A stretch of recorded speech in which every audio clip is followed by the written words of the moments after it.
Bonjour, merci. On m'a demandé de faire une transition entre l'intervention qui vient d'avoir lieu et celle qui aura lieu, qui sont deux interventions très fouillées, d'une part sur la métallurgie et d'autre part sur les industries du meuble, en resituant le contexte dans lequel ces dernières sont apparues en Lorraine. Alors, pour commencer, il faut reconnaître qu'avant le milieu du XIXe siècle, il n'existait en Lorraine pratiquement aucune fabrication de meubles. Pourquoi ? Cela vient d'être dit à propos des forges. On brûlait le bois lorrain massivement pour tout type d'activité.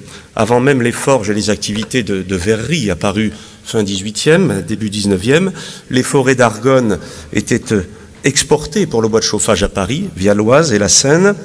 Les salines des évêques de Metz et des ducs de Lorraine étaient grandes consommatrices de bois également. Les mines de fer et d'argent, des mêmes ducs le furent aussi à l'époque. Et puis ces fameuses usines à feu, apparues fin XVIIIe et étaient en pleine activité au XIXe siècle. Il s'agisse, alors c'est pas fait exprès, mais des forges à Tignéville à gauche ou de celles de Couzance dans la Meuse, à titre d'exemple, à droite. Il faut savoir que toutes ces forges et ces verreries qui apparaissent sur la slide suivante, celle de Henzel et celle des Ilettes dans le nord meusien, fonctionnaient au bois.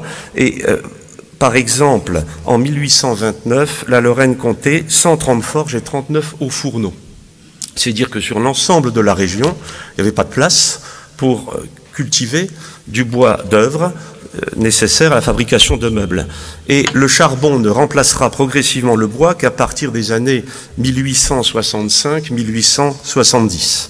Donc il y a un appauvrissement général de la forêt lorraine, évidemment, et dans l'Argonne, on cultive néanmoins quelques belles grumes, mais elles sont exportées à destination des Pays-Bas pour l'industrie navale, les chantiers navals de construction, d'où l'expression bois de Hollande.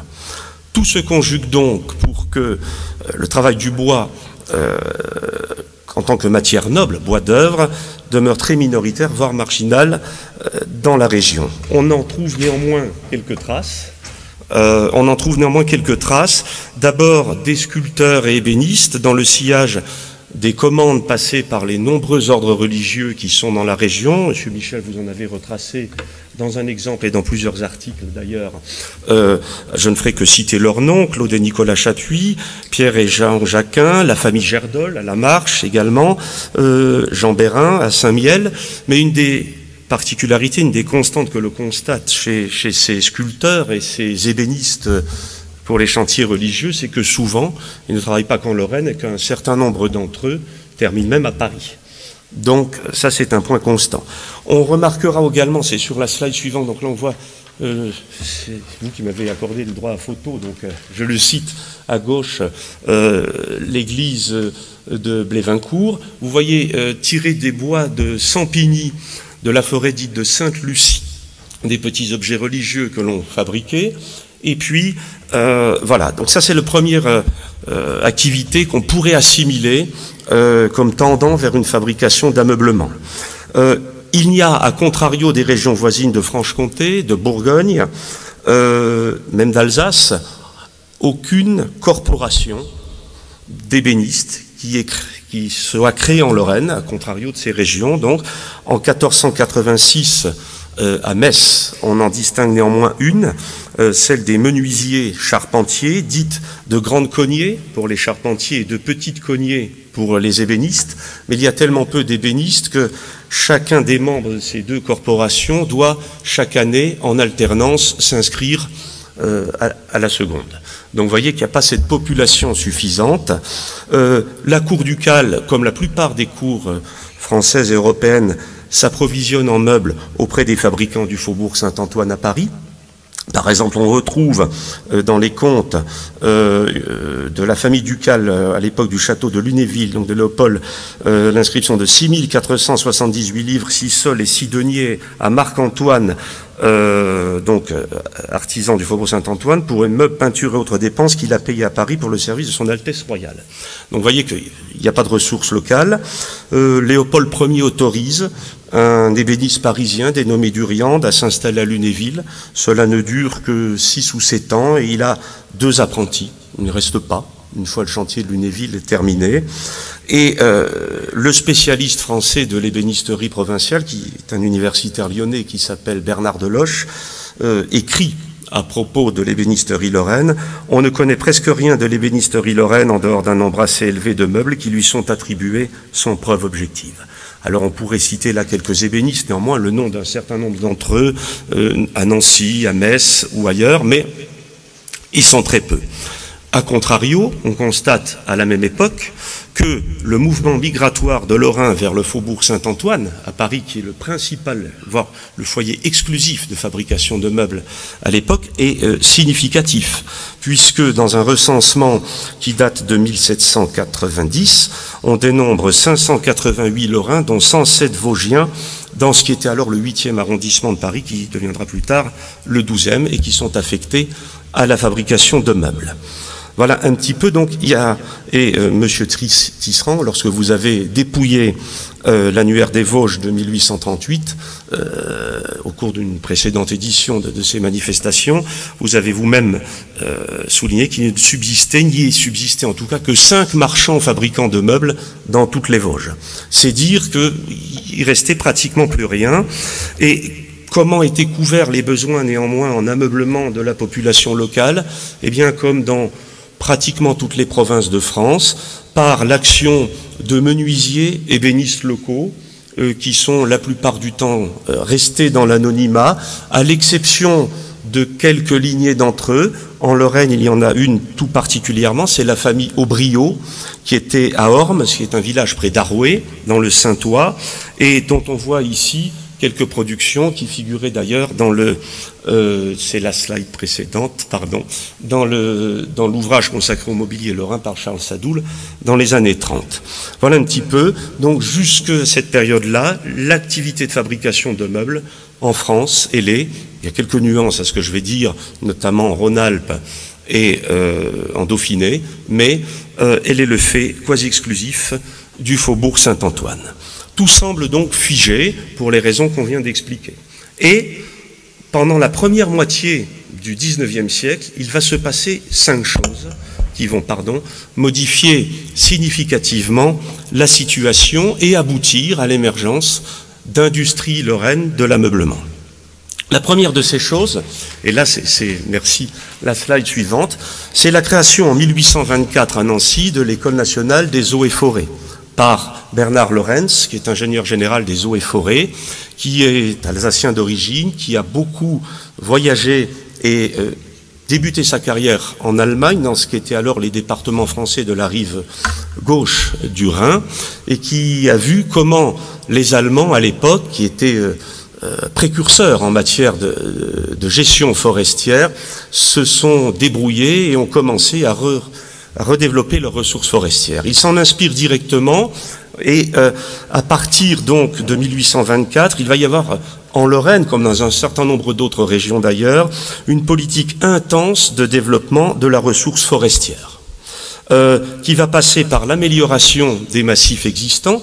Jusqu'à présent, comme on brûlait tout, on ne laissait pas pousser les arbres, on les laissait arriver au stade de ce qu'on appelle la sous-futaie, hein, c'est-à-dire 10 mètres de haut maximum, pas de grosses branches, et hop, ça partait au fourneau. Et on va les laisser aller au stade supérieur, qui est celui de la futaie, c'est-à-dire des belles grumes susceptibles du bois d'œuvre d'être utilisées de façon plus noble.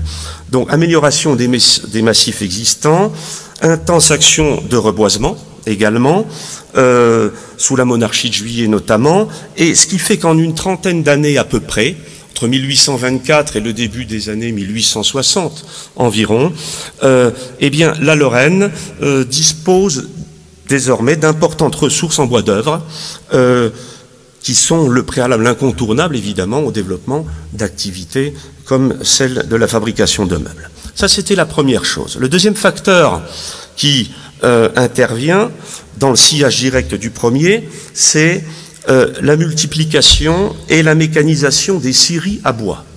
Il y a un universitaire d'origine meusienne qui termine sa carrière à Nantes aujourd'hui, Paul Nagel, qui consacrait une thèse au développement industriel de la Meuse au XIXe siècle, et dans le recensement qu'il a fait des moulins à eau affectés au sciage du bois lors de la vente des biens nationaux meusiens en 1790, il a dénombré un moulin à eau affecté au travail du bois. C'est vous dire que, une preuve de plus, ça n'existait pas.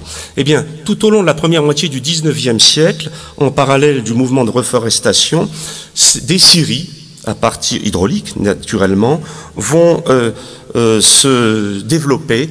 C'est plus vrai dans le département de la Meuse, je m'en excuse, je suis vosgien moi-même, mais que dans les Vosges, même s'il y en a. C'est vrai qu'il y en a dans la partie est des Vosges, mais ce sont des scieries de résineux, et le bois résineux n'est pratiquement pas utilisé en matière d'ameublement, a fortiori à l'époque.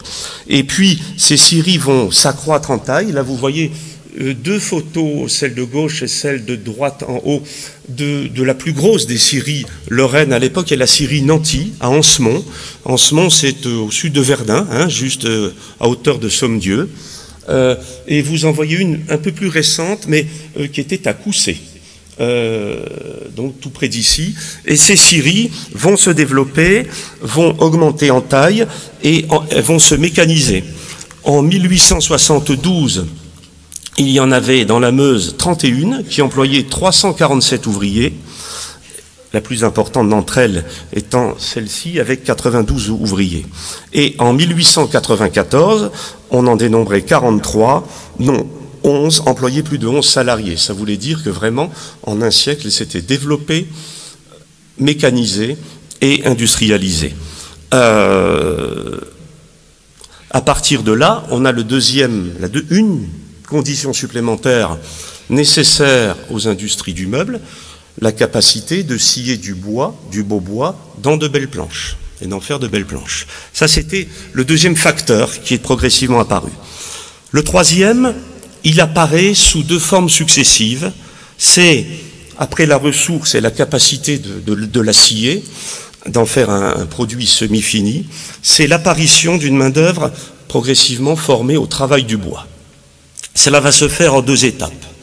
D'abord, il va y avoir, à caractère individuel, domestique, le développement, alors là vous avez une carte de la Meuse sur laquelle on va s'attarder effectivement, d'un travail domestique du bois, notamment vous le voyez au sud de Verdun, hein, Dieu, Sommieu, et puis dans les vallées du sud meugien et au nord-ouest de la Meuse, sur les flancs est du massif de l'Argonne, sont des régions très pauvres, des régions agricoles à l'époque, et les paysans, pour se procurer quelques revenus supplémentaires en hiver, lorsqu'il n'y a plus d'activité des champs, développent à leur domicile des activités de travail du bois. Et c'est très intéressant parce que ça va amener, alors on fabrique quoi? Des sabots, des galoches, des semelles en bois, des instruments ménagers. À l'époque, le plastique n'existait pas, le métal était très cher. Hein. De la tonnellerie et de la cerclerie. Il y avait quand même des vignes, hein, sur toutes les côtes de Meuse, donc il fallait de la méranderie pour faire les tonneaux. De la vannerie, plus vers Ligny en Barrois. Des salières. Des boîtes à drager. Il y avait déjà braqué à Verdun. Des fouets. Des attelles, des ombrelles, des cannes, des manches à outils, des manches de martinet pour corriger les enfants, des entrées de serrure pour meubles et des bâtons de chaise et de berceau. On va y revenir. Et tout ça, notamment dans ces villages autour de Dieu, Sommieu, faisait l'objet d'une spécialisation par village. Chacun des articles des familles d'articles que je viens de vous énumérer, était fabriqué dans l'un ou l'autre de ces villages. Et ensuite, c'était des colporteurs qui se chargeaient et allaient les vendre par ailleurs. Ça, c'est pas de l'industrie, hein, mais c'est déjà une première forme de travail du bois, d'appropriation des savoir-faire nécessaires au travail du bois. Et c'est ce qui va donner la forme, le départ à une deuxième sorte d'activité qui est celle, pas encore industrielle, on va dire proto-industrielle, de travail de ce même bois, mais cette fois-ci dans des ateliers. Donc, le travail du bois va sortir du domicile des gens, du stade individuel, et il va commencer de s'organiser dans des ateliers. Et c'est dans le Nord-Meusien également qu'à partir des années 1840, 1850 vont se développer. On peut avancer effectivement dans les vidéos. Vous voyez là les prééminences d'activités de tournerie, on y reviendra, puisque le point commun à toutes les familles d'objets que je vous ai cités, c'est d'être du bois tourné, hein, pas du bois plat travaillé, du bois travaillé avec des tours sous forme de barreaux. Hein, voilà. Et qu'est-ce qui va se passer ? Eh bien, des premiers ateliers vont émerger, notamment autour de Benoît de Vaux, pour ceux qui connaissent ce lieu de pèlerinage vosgien. Et ces premiers ateliers, ils vont être consacrés à la fabrication de bois de brosse, c'est-à-dire la partie des balais de pont pour faire le ménage, sur laquelle on met les poêles ensuite et au-dessus de laquelle on fixe un manche. Il fallait des bois de pont parce que on faisait le ménage partout. Hein, et ça va donner, par exemple, des fabriques de bois de brosse. Vous voyez ici à Ramblusin, Benoît de Vaux, donc à côté de Benoît de Vaux, une fabrique dite Ferdinand Perrin occupe 15 travailleurs, une autre, 12 autres. Donc là, on est dans les années 1840-1850. Hein. À Souilly, quelques kilomètres plus loin, un dénommé Nicolas Mathieu emploie 50 ouvriers et un autre 26, près de Rue-Penvœuvre. Donc vous voyez que là, il y a l'émergence vraiment de premiers ateliers de travail du bois. On n'apprend pas à travailler uniquement le bois à titre individuel, mais on apprend aussi à organiser une production, à la séquencer et à en faire quelque chose de travail en plus ou moins grande série. À son apogée dans les années 1880, de la seule Meuse, alors qu'il existe aussi quelques ateliers dans l'ouest des Vosges notamment, même un peu en Haute-Marne, 8 millions d'unités de bois de brosse seront fabriquées par 250 ouvriers répartis dans quelques ateliers. Bon, elles déclineront ces activités, de même que les activités de méranderie, hein, avec la crise du phylloxéra et la disparition du vignoble local. Mais il n'empêche que voilà, après la ressource en bois et la capacité de produire des planches, on avait désormais une population locale formée au travail du bois dans des ateliers. Le quatrième facteur, j'en ai évoqué 5, qui vont expliquer la naissance des industries lorraines de l'ameublement. Le quatrième facteur, c'est l'arrivée du chemin de fer. Hein. Entre 1851, l'inauguration de la gare de Bar-le-Duc, et 1870, celle de Verdun, Neufchâteau, je crois que c'est 1866, Liffol, ça doit être 1 ou 2 ans après, mais vous saurez mieux que moi, je pense.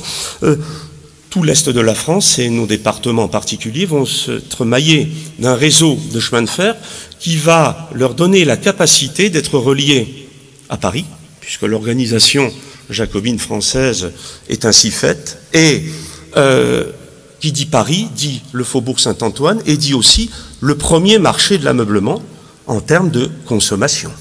On est à l'époque où la grande industrie dans les autres secteurs d'activité se développe, où les cités ouvrières ici et là, notamment Molles-et-l'Est, mais pas seulement, apparaissent, et les besoins, les banlieues poussent, et les besoins en ameublement, des logements ainsi créés, se font sentir un peu partout. C'est là donc vraiment le quatrième facteur. Et puis enfin, il y a le cinquième. C'est un petit peu la conclusion, parce qu'entre tous ces points-là, il n'y a pas encore de lien logique. Ben, je vais vous le donner. Je vous ai dit tout à l'heure que le faubourg Saint-Antoine était le principal et quasi exclusif lieu de production d'ameublement en France jusqu'à cette époque, à quelques exceptions près. Et après avoir connu un très grand essor, à partir de 1873, il va y avoir une très grande crise. Il va y avoir une baisse de la demande, parce qu'à cette époque-là, il y a une crise économique, voilà, une crise financière, une augmentation des importations. Les revues professionnelles de l'époque en attestent, en provenance, et c'est pas nouveau, d'Allemagne, d'Autriche et d'Italie, donc vous voyez qu'il y a des constantes dans l'histoire aussi.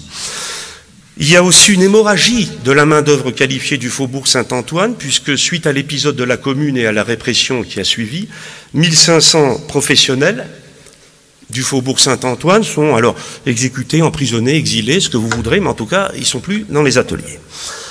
Et puis il y a aussi une crise morale de la profession. qui se produit à ce moment-là au Faubourg Saint-Antoine, parce que les ouvriers qualifiés, qui se considéraient un petit peu comme une sorte d'élite professionnelle, refusent un certain nombre d'automatisations de tâches que la technique de l'époque autorise, et puis la concurrence aussi d'une main-d'œuvre étrangère qui était arrivée massivement au Faubourg Saint-Antoine, notamment des pays alémaniques. Tout cela crée des revendications, des heurts, des conflits, des complications. Par exemple, chez l'un des plus grands fabricants de meubles du Faubourg Saint-Antoine, et donc français à l'époque, qui s'appelait Krieger, en plein dans le 12e arrondissement de Paris actuellement, l'installation d'une cloche pour appeler au début et à la fin du travail entraîne une grève. Bon. Tout ça, si vous voulez, ça met les patrons de ces ateliers, vous voyez là, et puis en plus il y a les limites évidemment de l'industrialisation en milieu urbain. Ce qui était un faubourg ne l'est plus. Vous voyez là les cours, une des cours du fameux Faubourg Saint-Antoine. Vous voyez, les habitations sont mêlées, enfin bon, vous voyez les conditions de travail. On ne peut pas faire l'industrie, et sur la diapositive suivante, vous verrez, voilà, dans l'actuel 12e arrondissement de Paris, une usine à la ville. Mais on ne peut plus pousser. Il faut rentrer dans la ville, s'approvisionner en bois, en sortir, etc. Tout ça devient très compliqué. Et les dirigeants de ces usines décident alors de délocaliser. Ils le font d'abord dans un premier temps dans l'immédiat est parisien, Montreuil, Bagnolet, etc. Et puis très vite, de par le chemin de fer, ils vont s'intéresser chez nous et partout en France où des conditions similaires à celles que je viens d'expliquer se sont révélées. Ils vont délocaliser dans des régions où il y a un gisement en bois d'œuvre important, une main-d'œuvre déjà habituée au travail industrialisé du bois, et puis le chemin de fer. Et c'est ainsi que, dans la Meuse, on va le voir, et dans les Vosges, apparaissent les industries lorraines de l'ameublement.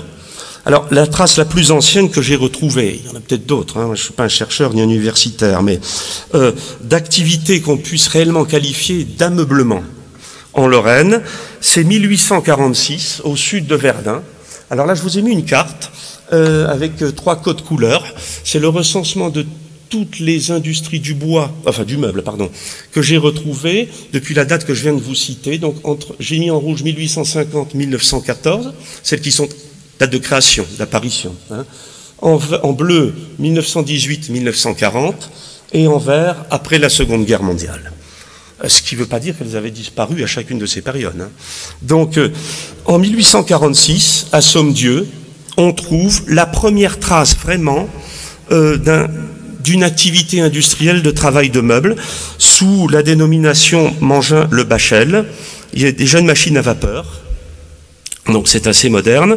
Et sur le papier en tête qui doit être, je pense, sur la diapositive suivante, voilà, en haut à gauche, vous voyez, maison fondée en 1846. On est à Sommieu, c'est l'activité initiale, à partir d'une activité de tournerie ou de boissellerie, on passe à la chaise. Très vite, ça va très vite ensuite. En 1868, un autre, dénommé Félix de Fallois, crée, toujours à Sommieu, des usines, 2 fabriques de chaises, appelées du Parc, le Parc, parce que c'était dans un parc, tout ça aujourd'hui disparu, vous les voyez à droite, et vous voyez aussi un lien quand même important entre ces usines et le marché parisien. Vous voyez ici Borderieux fils Edmond Verdun. Ces usines du Parc, elles ont été revendues à un dénommé Verdun, qui venait de Verdun, mais voilà. Et ce dénommé Verdun a épousé la fille, Borderieux, d'un des plus grands fabricants français de chaises, 127 rue du Faubourg Saint-Antoine. Donc il y avait un lien très étroit entre Paris et ses foyers de production, comme dans nos régions. Ça, c'en est la preuve. Ensuite, les choses vont également toujours à Sommieu se développer. En 1877, Monsieur de Fallois crée une autre usine qui s'appelle la Belle Hélène. Et puis, les chaiseries se multiplient toujours dans cette région. En 1894, on en dénombre 4 rien qu'à Sommieu. Mangin-le-Bachel, 24 personnes. La Belle Hélène, 97. Au Parc, 80. Et puis une autre qui a disparu, qui était un peu moins importante, de 9 personnes. Donc, voyez un petit peu, oui, on va accélérer, excusez-moi. comment les choses se passent. Deuxième foyer de production, je vais aller plus vite, Ligny-en-Barrois. Ligny-en-Barrois, il y a un maire à l'époque qui s'appelle Théodore Simon, qui dirige une banque régionale et qui est très industrieux, et il lance en 1878, dans le sillage d'une tournerie, une fabrication de meubles. Là, on n'est pas dans la chaise, on est dans le meuble, sous la dénomination Grande Usine de l'Est, après un péripétie capitalistique. Vous voyez là aussi, succursale à Paris, rue de Charonne. Hein, vous voyez, l'usine à Ligny-en-Barrois, la succursale à Paris pour la commercialisation. Elle devient la manufacture d'ameublement de l'Est. C'est une des plus grosses usines de meubles de la région. Et à partir de cette usine, c'est de cette usine que vont émaner par démission d'un certain nombre de contremaîtres qui souhaitent s'installer à leur compte, des usines dont une existe encore aujourd'hui, Collinet, à Baudignecourt. Des usines, c'est sur les slides suivantes. Vous avez à partir, encore après, d'une tournerie installée à Saint-Joire, donc pas si loin d'ici, hein, il y a une frontière administrative mais c'est tout. Vous voyez naître ensuite donc la fabrique Collinet à Baudignecourt. Voilà. Et puis, sur la suivante, puisqu'ils se sont séparés en 1909, la famille Dupuis qui était installée, la chaiserie, dans le château de Sorcy-Saint-Martin qui a été incendié quelques décennies plus tard. Ça, c'est le foyer du sud meusien. Il y aura un troisième foyer, c'est celui de l'ouest. Là, je ne vais pas beaucoup en parler parce que Éric Tisserand a déjà beaucoup écrit dessus, puis il va s'exprimer à nouveau dessus dans la foulée. Mais ce qu'il faut retenir, on peut avancer effectivement, c'est que il y avait de nombreuses usines qui étaient dans le sud, dans la Vosges. Alors là, c'est une des plus grosses à l'époque, à Saint-Ouen-les-Parés, on n'est pas tout à fait dans la Vosges, la fabrique de meubles Béni. On peut encore aller un peu plus loin. Là, je vous ai emprunté 2 photos parce que c'est quand même un petit trait d'humour. Vous voyez déjà les publicités trompeuses à l'époque, ça c'est à Montureux. Vous avez la photo de la vraie usine, là, en bas à droite, et puis vous avez la carte postale publicitaire en haut à gauche. Vous verrez, voyez, comme quoi déjà à l'époque, on n'était pas avare de fausses publicités, donc ou de publicités en tout cas qui enjolivaient beaucoup. Voilà. Et pourquoi des usines dans le sud et dans la Vosges? Parce qu'une des plus grosses et des plus anciennes usines de meubles créées en France, c'était à Saint-Loup-sur-Semouse. C'était les usines Réunies. En 1858. Et d'ailleurs, en 1902, dans ces usines, il y a eu un mouvement social d'ampleur nationale qui a duré des semaines et des mois même, et ça a entraîné un départ d'une partie de la main-d'œuvre des usines Réunies vers l'Ifol-le-Grand, dans certaines usines. Voilà, le troisième foyer, l'Ifol-le-Grand, je ne vais pas m'attarder dessus, on y est, j'y ai travaillé 6 ans, là-bas, rue du 8 mai 45, c'est le pays des dynasties familiales. Hein. Alors il y a les Henriot et puis les branches des Henriot. Il y avait les Thomas qui associaient le nom de leur famille et puis qui ensuite donnaient chacun les Laval, évidemment. Tout cela se développe également. Mais par contre, il faut avoir à tête une chose, une spécificité de l'Ifol-le-Grand. L'Ifol-le-Grand est resté plus longtemps que les autres foyers que j'ai décrits un lieu de sous-traitance du faubourg Saint-Antoine. Par exemple, en 1905, il y avait une manifestation au Grand Palais tous les ans à Paris, organisée par la Chambre syndicale de l'ameublement, qui était une sorte de salon du meuble, si vous voulez. Je n'ai pas trouvé trace d'un seul nom de fabricant lifolois. Alors c'est eux qui fabriquaient, mais c'était commercialisé sous d'autres noms sur le marché. Voilà. Il existait, et j'en terminerai pour tenir l'heure, d'autres foyers. Il ne faut pas oublier le foyer de Nancy, parce que il y avait effectivement, alors là vous voyez voilà, sur le suivant, là c'est des vues de l'IFOL, un article de Majorel, de Louis Majorel, dans une revue économique locale. Il a existé jusqu'à 400 ouvriers à Nancy, et ils étaient loin d'être employés tous à la fabrication de meubles de luxe Art Nouveau qu'on connaît dans les musées aujourd'hui, etc. Même les Majorel ont eu dans les coins de les Saint-Christophe, Bouxières-aux-Dames, sur les coteaux à côté de Nancy, des usines qui fabriquaient du meuble moyen de gamme pour la population locale, et pas que du meuble de luxe. Et puis, il y avait aussi quelques foyers, et j'en terminerai par là, sur la slide suivante, même en Lorraine dite allemande, ici à Sarreguemines, il y avait aussi des fabricants de meubles, Sandmayer et Zone, par exemple, Sandmayer et Fils. Vous voyez, une photo d'avant 14 qui montre qu'il y avait également une activité industrielle de meubles. Je vous remercie.